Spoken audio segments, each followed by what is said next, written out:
একটা নতুন ধর্ম চালু করলেন, জৈন ধর্ম। উলঙ্গ সমস্ত ভয় অপনতনকারী বৈদিক ধর্ম পরিত্যাগ করে, এটা যে বেদ বিরুদ্ধ ধর্ম।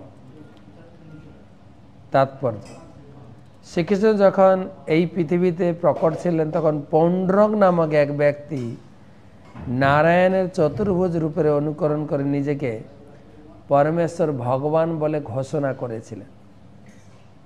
সে শ্রীকৃষ্ণের প্রতিদ্বন্দ্বিতা করতে চেয়েছিল। তেমনি ভগবান ঋষভদেবের সময়ও কঙ্ক বেঙ্ক প্রদেশের রাজা পরমহংসের মতো আচরণ করে ভগবান ঋষভদেবের অনুকরণ করেছিল। এইভাবে এক একটা ধর্ম, মত ও পথের সৃষ্টি হয়েছে।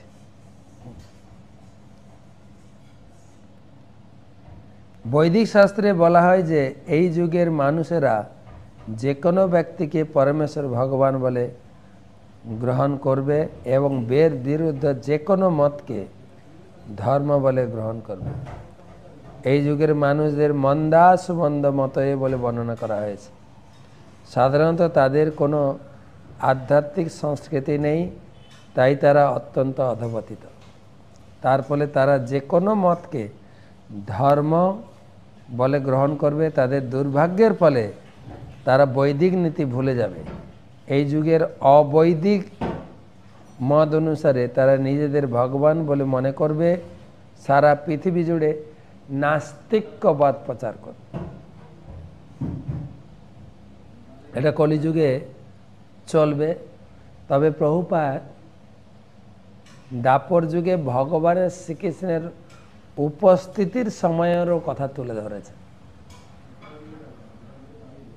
যে ওই সময়ও এক ব্যক্তি পৌণ্ড্রক, তার কাহিনী ভাগবতমে পাওয়া যায়, যে কৃষ্ণকে এত লোক মানছে, হ্যাঁ, তো আমিও ভগবান। কৃষ্ণের সঙ্গে প্রতিদ্বন্দ্বিতা করে তিনি এটা চালু করেছিলেন। তো সেটাই প্রভুপাদ তুলে ধরেছেন যে কলিযুগে প্রকৃত ধর্ম থেকে আনুষঙ্গিক অপধর্মের বেশি প্রচলন হবে। আর দেখা যায়ও তাই, যেগুলো অপধর্ম আছে তাদের বড় বড় আশ্রম প্রচার এরকম দেখা যায় প্রচুর পরিমাণ। তো এটাই বৈদিক ধর্মের সূচনা দেখা যায়। কি বলে, কলিযুগে অপধর্মের বেশি প্রভাব লক্ষ্য করা যায়। দেবদেবীর পূজা এগুলো তো আছেই, কিন্তু এটার থেকে বেশি কদর এখন দাঁড়িয়েছে। বেশি কদর দেখা গেছে অন্যান্য অপধর্ম, আমি নাম বলছি না, সব জায়গায় তাদেরই প্রকোপ বেশি। এবং এই সমস্ত অপধর্মগুলিতে বেশি লোক বহু মানন করেন। কিছু সহজিয়া, কিছু অপধর্ম, অনেক। চৈতন্য মহাপ্রভু এসে এর কিছুটা সমাধান দিয়েছিলেন। কলিযুগে একমাত্র হরিনাম, হরের নাম হরের নাম হরের নামই বা কেবলম, কলৌ নাস্তেব্য নাস্তেব্য নাস্তেব্য গতিরন্নতি। কলিযুগে একমাত্র ধর্ম হচ্ছে হরিনাম, হরিনাম এবং হরিনাম, অন্য কোনো ধর্ম নেই।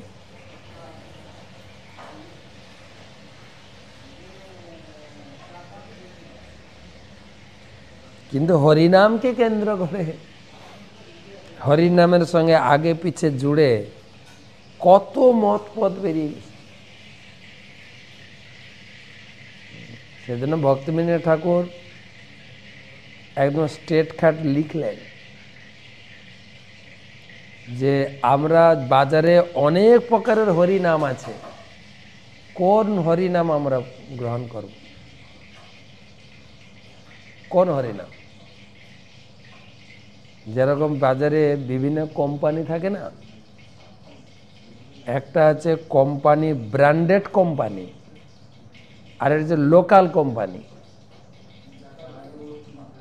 সস্তার তিন অবস্থা বলে না, সস্তার তিন অবস্থা। একবার এই গরমকাল আসছে, এখন তো শীত চলছে, এখানে তো প্রচুর শীত কুম্ভ মেলাতে।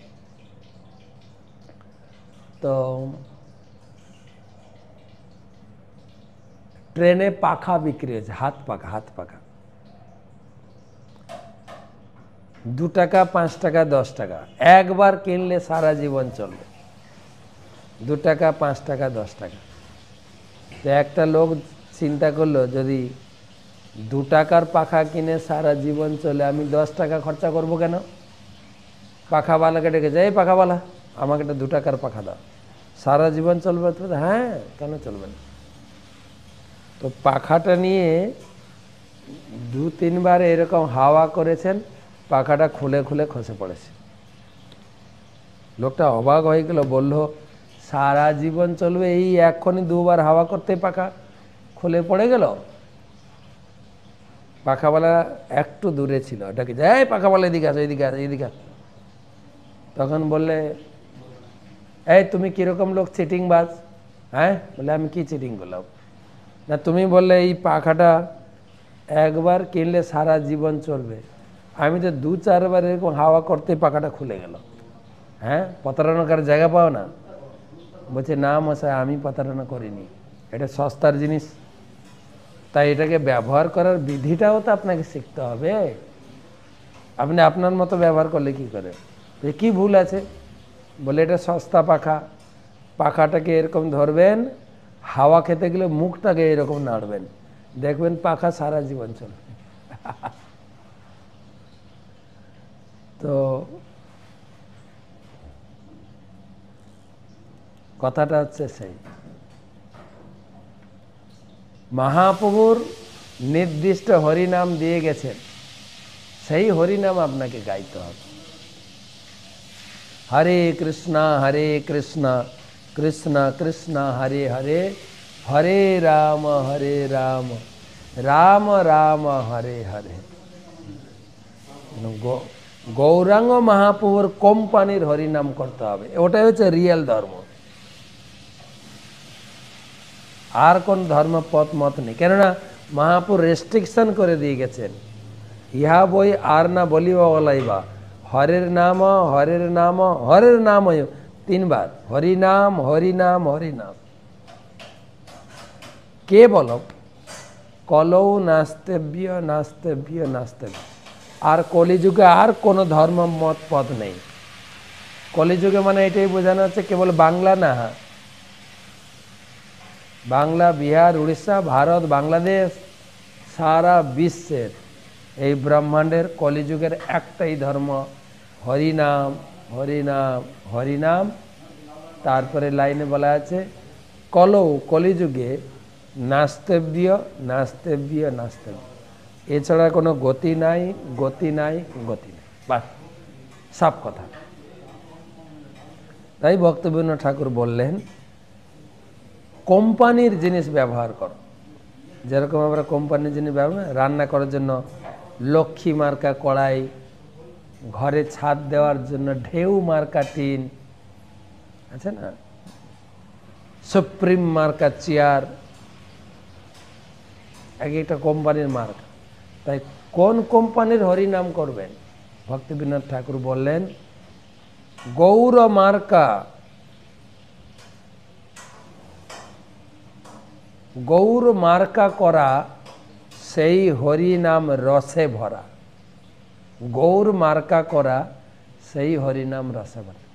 গৌর স্ট্যাম্প যেখানে, গৌর মার্কা হরিনাম করবেন, তাহলে প্রকৃত ধর্ম। তাই প্রভুপাদ এখানে বলছেন যে অনেক মত পথ তৈরি হিজিবিজি হয়ে গেছে কলিযুগে।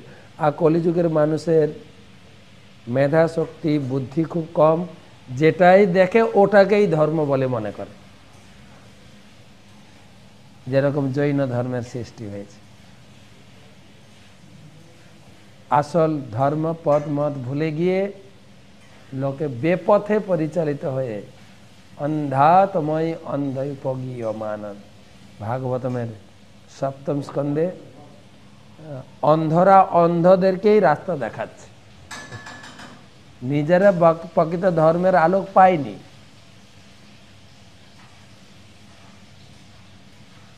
এই যুগে অবৈদিক মত অনুসরণ করে তারা নিজেদেরকে ভগবান বলে মনে করবে, সারা পৃথিবী জুড়ে নাস্তিক্যবাদ প্রচার করবে। 10 নম্বর শ্লোক। যেন হাবাব কলৌ মনুজা পশদা দেব মায়া মহিতা সবিধি নিয়োগ শৌচ চরিত্র বিহীনা দেব হেলনান্ন পব্রতানি নিজ নিজেচ্ছয়া গৃহান্মা গৃহান্নানা অম্লা নানা চমনা শৌচ কেশলুঞ্চ নাদিনী কলিনা ধর্ম বহু হেলন পহেত ধিয় ব্রহ্ম ব্রাহ্মণ যজ্ঞ পুরুষ লোক বিদুষকা প্রায়েণ ভবিষ্যন্তি। অনুবাদ। তার ফলে নরাধমেরা বৈধি মায়ায় বিমোহিত হয়ে বর্ণাশ্রম ধর্মের বিধিনিষেধ পরিত্যাগ করবে। তারা দিনে 3 বার স্নান এবং ভগবানের আরাধনা পরিত্যাগ করবে। স্নান তো লোকে করেই না।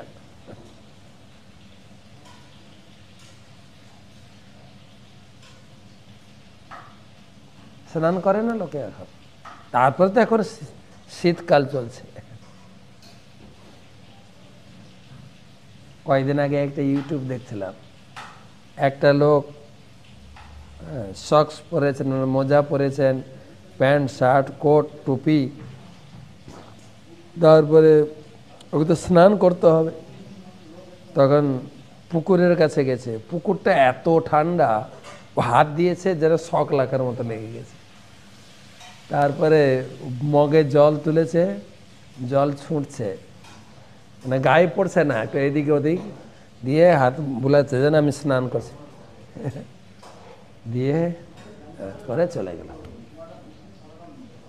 আর একটা ইউটিউব দেখছিলাম যে একটা লোক স্নান করে ও কি বলে সাবান মাখছিল বা শ্যাম্পু মাখছিল কিছু একটা, এত ঠান্ডা লেগে গেছে, তখন পাড়ে ও কোট খুলে রেখেছিল, কোটটা পরে চাদর মুড়িয়ে জলে ডুব দিয়েছে। তখন স্নান তো করেই না লোকে। তাছাড়াও এখন, আগে তো পুকুর বা নদী ছিল, এখন তো ঘরে ট্যাপে ছিটছিট করে একটু জল পড়ে, তাও গরম জলে গিজার টিজার সব ব্যবস্থা আছে, তাও লোকে স্নান করেন। আমি বিদেশে আগে বলেছি, বিদেশে গেছি, ওরা তো জলই ব্যবহার করে না। বাথরুমে শৌচ করার জন্য টিস্যু পেপার, কার্পেট দিয়ে মোড়া পুরো পায়খানা প্যান্টটা, কেননা শীত প্রধান দেশ তো, এবং অনেক অনেক পায়খানা ঘরে হিটারও আছে। আর স্নানের ঘর তো ছিটচির করে 2-1 ফোঁটা জল পড়ে। বেশিরভাগ লোক ওই দোকানের ফ্রাগনেন্স সেন্ট করে চলছে, স্নান করে কথা। কলিযুগে স্নান ভুলে যাবে, ভগবানের আরাধনাও ভুলে যাবে। শৌচাগার শৌচাচার পরিত্যাগ করে পরমেশ্বর ভগবানকে অবজ্ঞা করে তারা কুসিদ্ধান্ত সমূহ স্বীকার করে। নিজেরা এক একটা ধর্ম পথ মত তৈরি করে। আমি গত পরশুদিন গাড়িটা নিয়ে পেট্রোল পাম্পে ঢুকলাম পেট্রোল ভরার জন্য। আমাদের দেখে নিজেরা আলোচনা করছে, একজন যে পেট্রোল দেবে দেখে এই সাধুরা এসছে, ও সব আরেকজন ও সব আমি মানি না। সংসার ধর্ম হয়েছে বড় ধর্ম। সংসারে কাজ বাজ করা, পরিবারের ভরণ পোষণ করাটাই হচ্ছে মেন ধর্ম, আমি এটাকেই মনে করি। এক একজন এক রকম নীতি স্বীকার করবে। কুসিদ্ধান্ত, নিয়মিতভাবে স্নান না করে এবং আচমন না করে তারা সর্বদা অশৌচ থাকবে। তারা তাদের ক্লেশ উৎপাদন করবে, কেশ উৎপাদন করবে। সবসময় অসুচি থাকবে। এমনকি বর্তমানে আরেকটা কালচার হয়েছে, এই কুকুর নিয়ে ঘোরা। আগেকার দিনে বা আমাদের ছোটবেলায় দেখেছি, কুকুরে যদি একটু কুকুরের পায়খানা পায়ে লেগে যায়, মা বলতে এই স্নান কর, স্নান করে ঘরে ঢুকবে সব বস্ত্রে। আর এখন তো কুকুরের সঙ্গে অশৌচ থাকবে, মন গড়া ধর্ম অনুষ্ঠান করবে। করছে লোকে মন গড়া ধর্ম, এই যজ্ঞ, এই পূজা, এই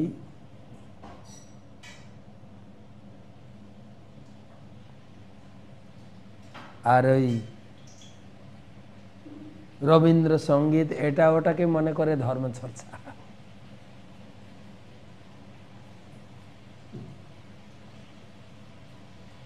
এই কলিযুগে মানুষেরা অধর্মের প্রতি অধিক অনুরক্ত। তার ফলে সেই সমস্ত মানুষেরা স্বাভাবিকভাবেই বেদ, বেদানুগ, ব্রাহ্মণ, ভগবান ও ভক্তদের উপহাস করে।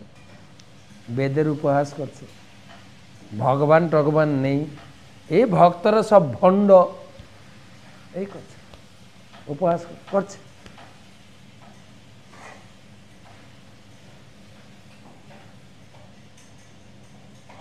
তাৎপর্য, বর্তমানে পাশ্চাত্য দেশের হিপিরা এই বর্ণনার সঙ্গে ঠিক মিলে যায়। তারা দায়িত্বহীন এবং অসংযত। হ্যাঁ, পাশ্চাত্য দেশের কথা আমি বললাম, হিপিরা স্নানই করত। তারা স্নান করে না, তত্ত্বজ্ঞানের অবজ্ঞা করে। তারা তাদের মন গড়া জীবনশৈলী ও ধর্ম মত তৈরি করে। আধুনিক যুগের এই সমস্ত হিপিরা পরমহংস রূপে লীলা বিলাসকারী ভগবান ঋষভদেবের অনুকরণকারী রাজা অর্হতের বংশধর। বিদেশে পোশাক আশাকও নেই বললেই চলে।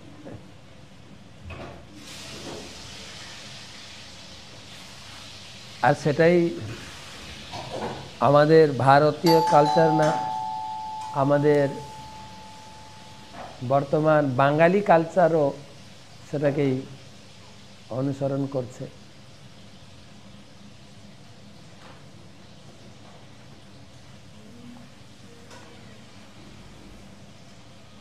বর্তমান পাশ্চাত্য দেশের হিপিরা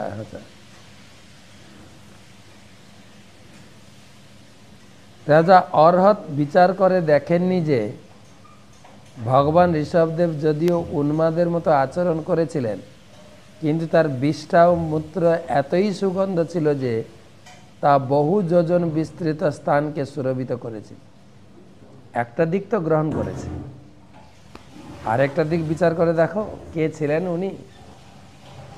তুমি এখানেই পরীক্ষা পেয়ে যাবে। ঋষভদেবের পায়খানা প্রস্রাবের সুগন্ধ আর তোমার পায়খানা প্রস্রাব গন্ধ না সুগন্ধ?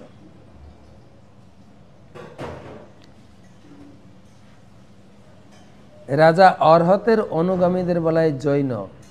পরবর্তীকালে অন্য অনেকে তাদের অনুসরণ করেছিল, বিশেষ করে বর্তমান সময়ের হিপিরা, যারা এক প্রকার মায়াবাদী, কারণ তারা নিজেদের ভগবান বলে মনে করে।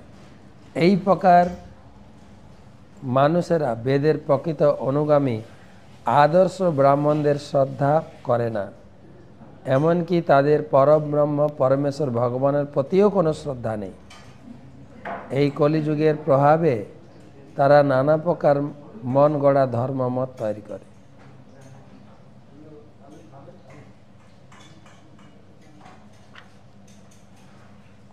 এগারো,